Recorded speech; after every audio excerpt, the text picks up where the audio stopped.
Olá, estamos começando mais um Papo de Redação, aquele programa que sempre traz de forma bem divertida os bastidores da política brasileira. E como você pode perceber, paramos hoje o nosso estúdio móvel diante de um dos cenários mais bonitos de Brasília, que é a Câmara dos Deputados, vista pelo lado contrário, vista aqui a partir do Supremo Tribunal Federal.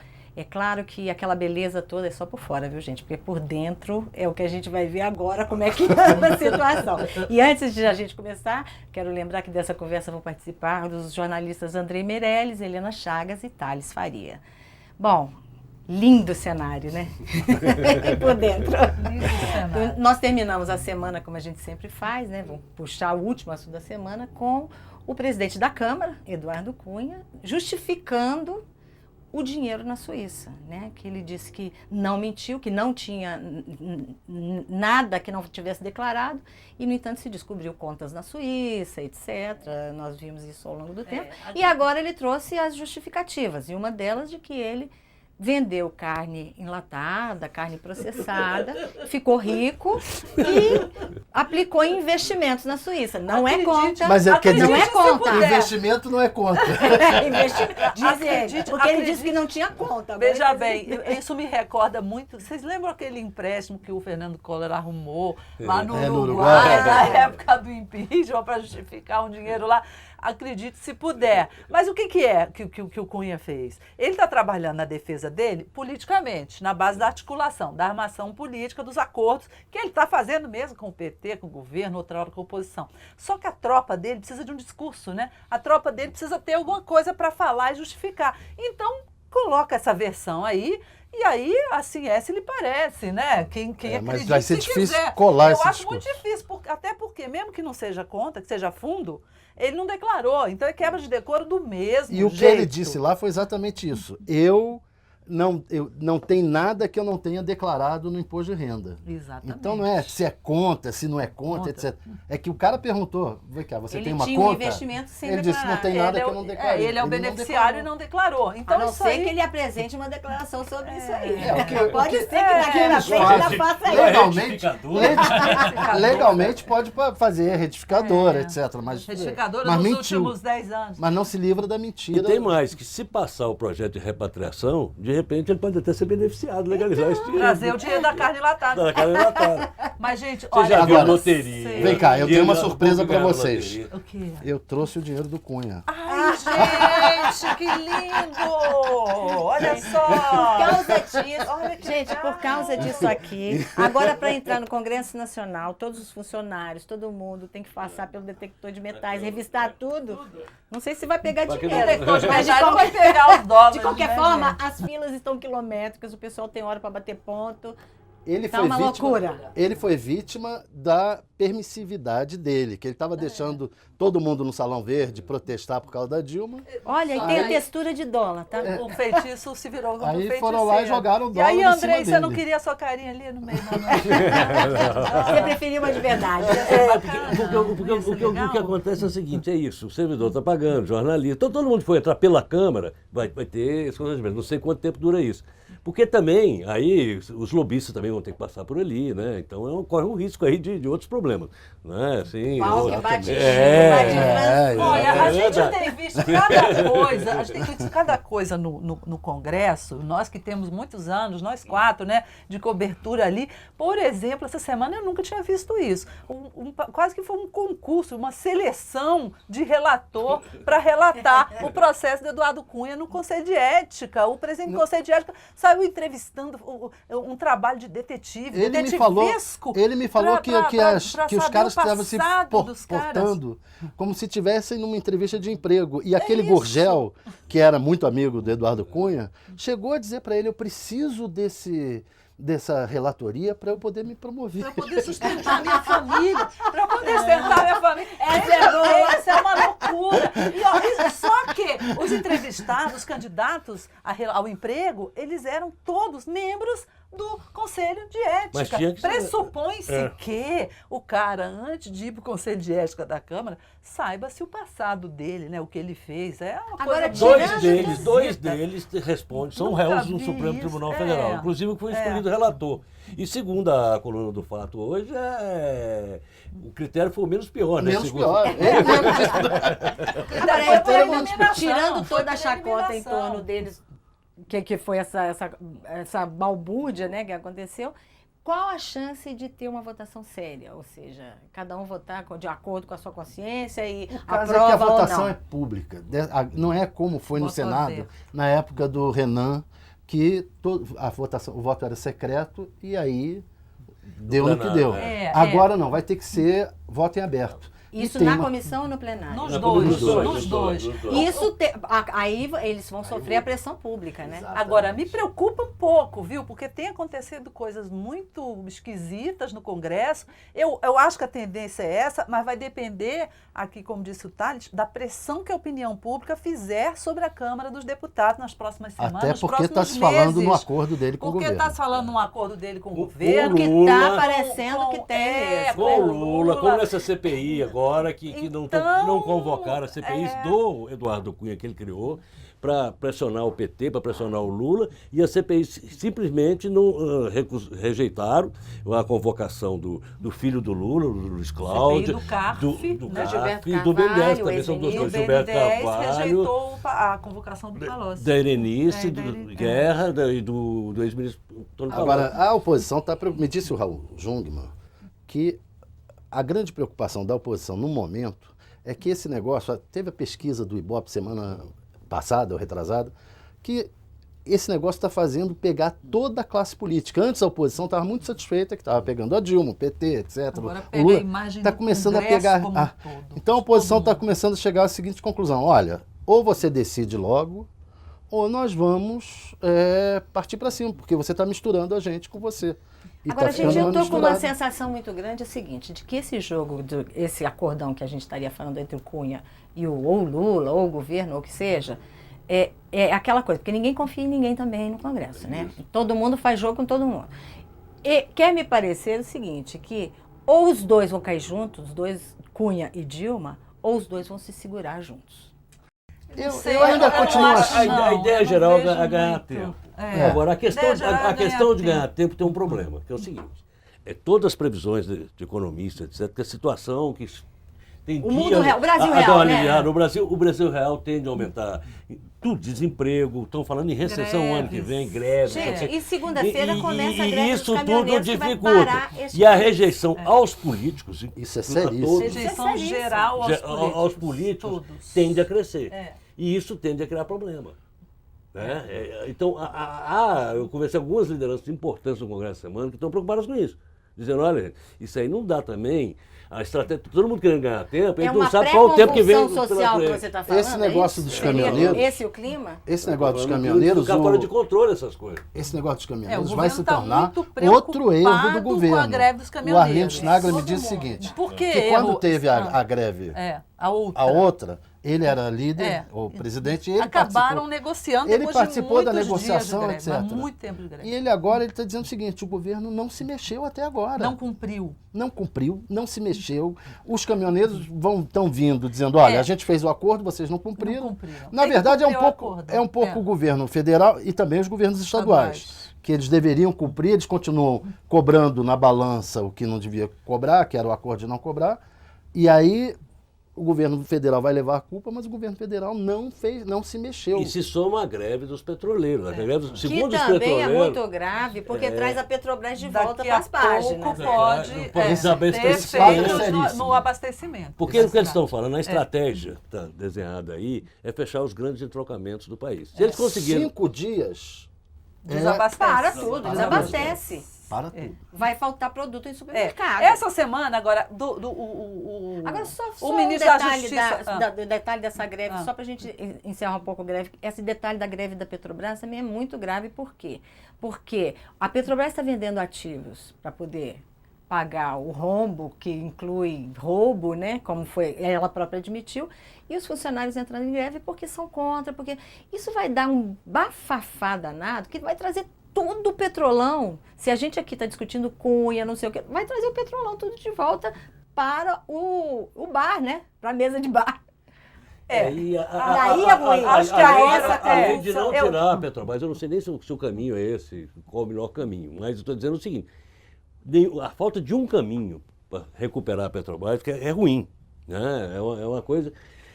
Esse é o problema do Essa país. É a coisa que está acontecendo no país, está tudo a falta paralisado. de um caminho. As obras geral, dos governos não tem estaduais estão paralisadas. Está tudo. Você não tem uma estrada. Está faltando dinheiro para todo lado. O país está parado. O país real está parado. O escândalo da Lava Jato paralisou aquelas obras, eram obras que injetavam dinheiro na economia, construção civil, a cadeia do petróleo, né?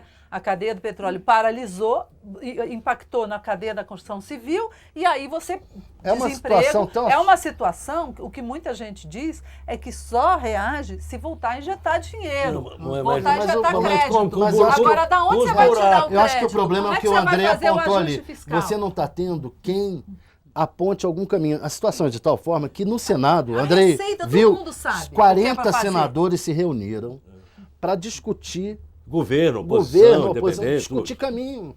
E a conclusão... Que não acha. Olha, estava o ministro, até o ministro, deixaram entrar o ministro, o Jacques Wagner, mas não era uma reunião do governo, estava o Tasso Gereissati, estava o Renan Calheiros, Antônio Anastasia, a oposição estava lá, o PT estava lá. E a conclusão que eles chegaram é o seguinte, o governo tem que tomar iniciativa, está sem iniciativa. Isso tudo, num quadro desse, se não tiver... Mas tem também o lado do Congresso, em que o Congresso teria que chegar, ou pegar essa agenda Brasil do Renan, ou pegar essa agenda do documento do PMDB, e já que o governo está frágil, sem iniciativa política, sem rumo, com fragilidade na base, o Congresso ele poderia fazer o papel dele se ele pensasse mais no país e menos nas carreiras políticas de seus líderes e comandantes. O Senado até que tem que dar a sua participação. O grande nó é a Câmara, provocado pelo Eduardo Cunha. Você vê, o projeto da repatriação, mais uma vez essa semana, não saiu do plenário. Por que não saiu do plenário? Porque um monte de deputado quer que você mantenha lá a anistia a crimes de Caixa 2. De novo, Eduardo Cunha. De lavagem o relator, por trás dele estava o Eduardo Cunha. Claro, o interesse... Que botou um monte de jabuti lá.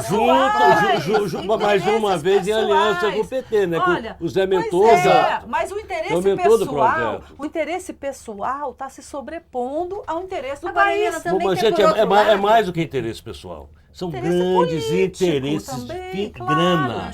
A conversa está rolando é grana. Quando você chega e diz, por exemplo... Sim, mas a grana vai para o bolso dele.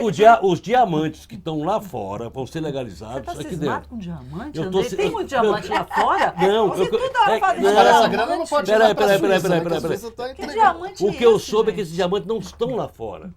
Esses diamantes estão aqui dentro. Então, é uma forma de legalizar.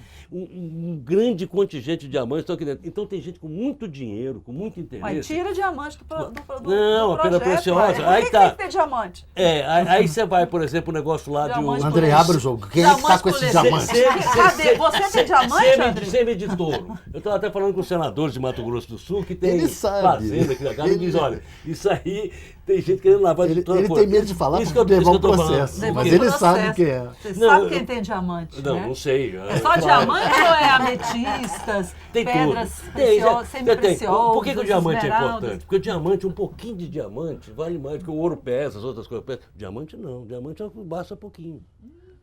Pouquinho já resolve tudo, né? Agora, outra novidade dessa semana, que eu acho que a gente pode também explorar um pouco, é a questão da atuação do Jacques Wagner desde que entrou na coordenação política. Bem, né? Parece que ele deu ali uma acalmada nessa tal reunião com os senadores, ele falou, olha, eu sei que o meu antecessor cometeu alguns erros.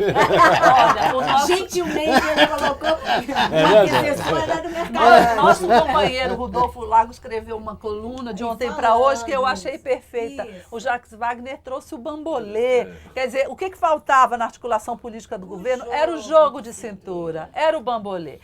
E o Jacques Wagner é um sujeito muito agradável, muito jeitoso, é um ex-governador, quer dizer, também respeitado, com muita experiência. E eu acho que ele está usando essa capacidade pessoal dele para abrir interlocução. Acho E que ele está algumas coisas acho que ele está indo até bem. Eu acho que tem um cheirinho de articulação no ar, dado por ele. Deu uma descontração. Deu uma descontração. Agora ninguém faz milagre, não, né? Deixa eu falar uma então, coisinha aqui. Deixa eu falar o que aconteceu essa semana aí. Isso nós estamos falando aqui. A Câmara está desarrumada, etc. O Senado está mais ou menos organizado, etc. Aí o que os líderes governistas, e mais o presidente do Senado, Renan Calheiros, decidiram, bancaram, vamos dar um prazo de 45 dias para a presidente Dilma e o governo se defenderem das pedaladas fiscais em relação ao parecer do TCU. Aí está tudo certo. Aí vem o governo, vai lá, a senadora Rose de Freitas, e convence. Diz que convenceu a presidente Dilma a dizer, não, manda logo que a gente garante os votos. Então, os líderes governistas, os líderes do PT, o Renan, o Delcídio, está todo mundo dizendo, desarrumou. Onde é que ela vai arranjar esses votos? Onde é que ela vai arranjar esses votos? Pois é. Isso que eu estou dizendo. O Jacques Wagner, ele tem um jeito ali, mas no Palácio não mudou tudo, né? Esse caso aí... Tem uma coisa que está sendo, e continua sendo. A Rose, imagino que ela tenha convencido a presidente Dilma diretamente, né? A Rose de Freitas, que é a presidente da Comissão Mista de Orçamento. Por quê? Porque eu acho que a Rose vai deixar a comissão na virada do ano, né? Em janeiro. E eu acho que ela queria que fosse na gestão dela. Agora, como presidente da Comissão Mista de Orçamento, se ela pediu, o governo atendeu, agora ela vai ter algo a entregar ao governo. Agora as pedaladas. Que isso aí. As pedaladas. Se não seja lógico, as pedaladas do governo.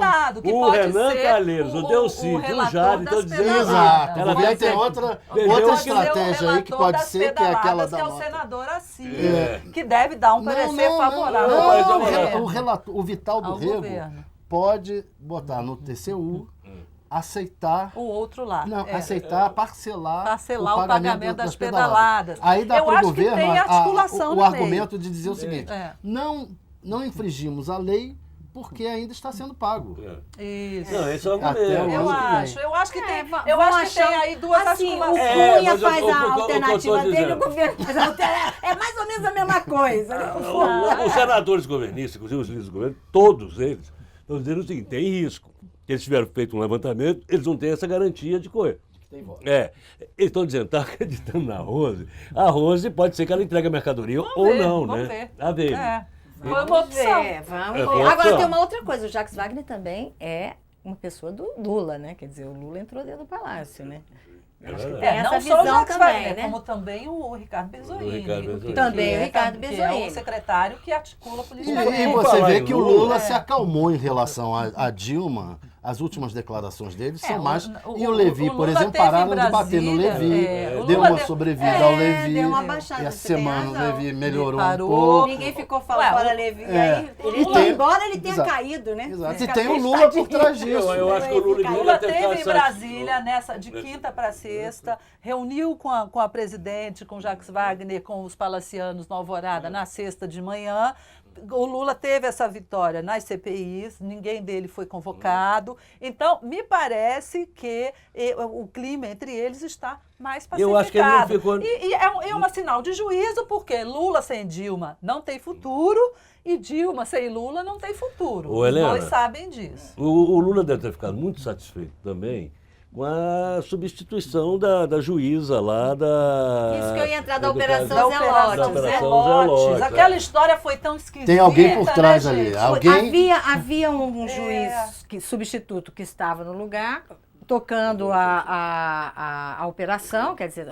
Que estava trabalhando no ST, que ela era substituta. Sim. E aí trocaram o juiz substituto para o titular.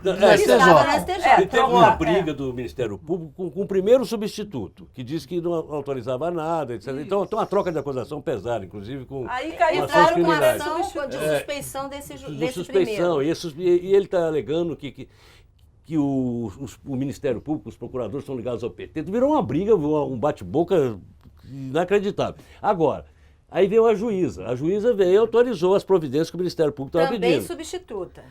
E ela estava se tornando um Moro, né? Ela estava sendo comparada ao Moro. O que eu acho é que a Célia Regina, ela estava virando um novo Sérgio Moro. E como o pessoal tanto reclamou que não fizeram nada para segurar tirar o Moro, enfim, a grande reclamação do pessoal do Lula contra o governo, contra o Cardoso, contra todo mundo é que não fizeram nada. Agora eles resolveram fazer alguma coisa. Alguma coisa foi feita. Agora tem uma desculpa que é dizer que o prazo do STJ voltou. Aí o juiz titular que estava no STJ voltou porque o prazo dele venceu. Poderia ser renovado. Poderia ser renovado. E isso levantou muitas suspeitas. Está todo mundo achando ninguém pode dizer nada ainda. Ninguém ainda viu decisões desse juiz nesse caso. Ainda não sabemos, né? Temos que ficar observando o que ele vai fazer, mas que deixou um clima meio estranho. Pulguinha atrás da orelha deixou, né? Bom, vamos ver semana que vem, porque provavelmente agora a gente vai saber quem é esse juiz e como vai andar o Congresso Nacional daqui pra gente. Gente, muito obrigada pela conversa. E a você que nos acompanhou, muito obrigada pela audiência. Até o próximo Papo de Redação.